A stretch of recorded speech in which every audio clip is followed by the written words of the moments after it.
हम इस रिपोर्ट में आपको बताएंगे कि ईवीएम क्या है और इससे छेड़छाड़ की जा सकती है या नहीं। यहाँ पर यह भी बताएंगे कि ईवीएम सबसे पहले दुनिया में कहाँ पर शुरू की गई और इंडिया में कब से यूज होना शुरू हुआ। ईवीएम पर हमेशा से ही सवाल उठते आए हैं। आपके सामने हम ऐसी ही रिपोर्ट पेश करने जा रहे हैं जो आपके कुछ सवालों का जवाब दे सकती है। तो सबसे पहले जानते हैं कि ईवीएम क्या है। भारत में चुनावों के लिए इलेक्ट्रॉनिक वोटिंग मशीन ईवीएम का इस्तेमाल किया जाता है। इससे पहले बैलेट पेपर का इस्तेमाल करके चुनाव प्रोसेस को पूरा किया जाता था, लेकिन साल 1980 के दशक में प्रायोगिक तौर पर शुरू होने के बाद पिछले करीब 2 दशक से लगभग हर चुनाव में ईवीएम का ही प्रयोग होता है। पहले हमारे देश में बैलेट बॉक्स से चुनाव होते थे। बैलेट बॉक्स में वोटर कागज पर ठप्पा लगाकर उम्मीदवारों को वोट करते थे। फिर इन सारे बैलेट पेपर्स को एक जगह पर इकट्ठा किया जाता था और इनकी गिनती होती थी।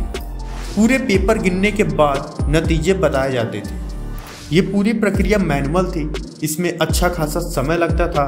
कई बार ऐसा हुआ है कि सारे नतीजे आने में 2 से 3 दिन लग जाते थे। साल 1980 के बाद ईवीएम आए। बैलेट के मुकाबले ईवीएम में सारा काम जल्दी जल्दी होने लगा। और हाँ, सबसे जरूरी बात कि जिसपे हर बार कुछ ना कुछ सवाल उठाए जाते हैं कि क्या ईवीएम मशीन से छेड़खानी की जा सकती है, तो हम आपको बता दें कि नहीं, ईवीएम मशीन से किसी भी तरह की छेड़खानी संभव नहीं है। ऐसा भी कई बार सुनने में आया है कि दोबारा बटन दबाने पर दूसरा वोट जाता है। तो हम आपको बता दें कि ईवीएम 2 पार्ट में बटा है। पहला पार्ट बैलेटिंग यूनिट जो वोटर के सामने होता है। इस पर कैंडिडेट के नाम और चुनाव चिन्ह होते हैं। एक बार में 16 कैंडिडेट के नाम दिखाए जा सकते हैं और एक मशीन में 3840 वोट डाले जा सकते हैं। साथ ही ज़्यादा कैंडिडेट हैं तो एक साथ 4 मशीन को जोड़ा जा सकता है। दूसरा पार्ट कंट्रोल यूनिट होता है, जहां से बटन दबाने पर वोटर वोट डालता है।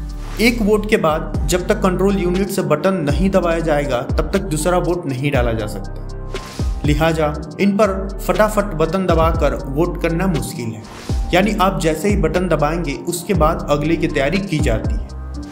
चूंकि ये मशीन किसी इंटरनेट नेटवर्क से नहीं जुड़ी होती है, लिहाजा इन्हें हैक करना संभव नहीं। हालांकि ये दावा भी किए जाते हैं कि इन मशीनों की अपनी फ्रीक्वेंसी होती है जिसके जरिए इनको हैक किया जा सकता है, लेकिन इस तरह के दावे सही नहीं पाए गए। इस बात का दावा किया जाता है कि मशीन को फिजिकली मैनिपुलेट किया जा सकता है, यानी अगर किसी के हाथ में ये मशीन आ जाए तो वो इसके नतीजों में उलटफेर कर सकता है, लेकिन इसको लेकर अभी तक कोई भी प्रमाण सामने नहीं आया है।